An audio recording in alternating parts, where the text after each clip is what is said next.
Hi, happy Cinco de Mayo. Today I'm making an enchilada casserole, and I think I call it a casserole simply because I add olives, tomatoes, and onions, and that's not always included in a traditional enchilada. I'm going to begin with onions, olives, sliced olives, and 2 cloves of garlic, uh, corn tortillas, they can be white or yellow, a cup of your favorite enchilada sauce. Sometimes I make it from scratch. And we begin with, I soften the tortillas by frying them lightly in about 2 tablespoons of vegetable oil.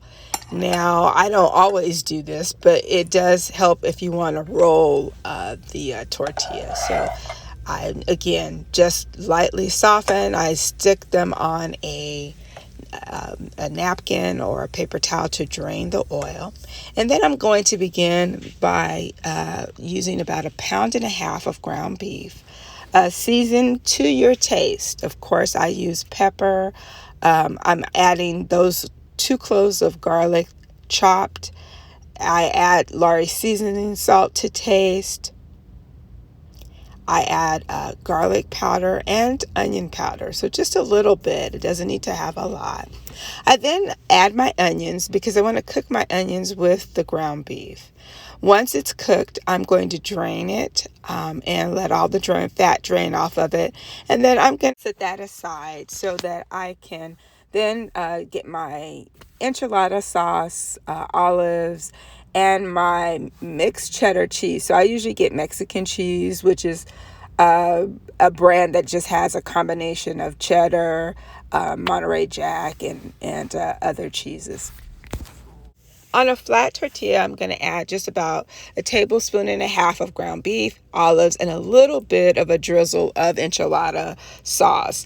I'll add my cheese to taste, and then I'm going to roll the enchilada. Now, you don't have to always roll it because it's a casserole. You can lay it flat if you want to save time.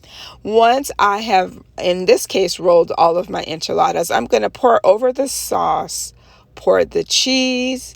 Then I like to add red and green onion. And so that actually is what I add next to the casserole. I then add chopped tomatoes to the top of the casserole. It makes a very pretty presentation. I bake it for about 15 minutes on 350 degrees until all of the cheese is melted. And then I serve another 30-minute meal. That's easy to make.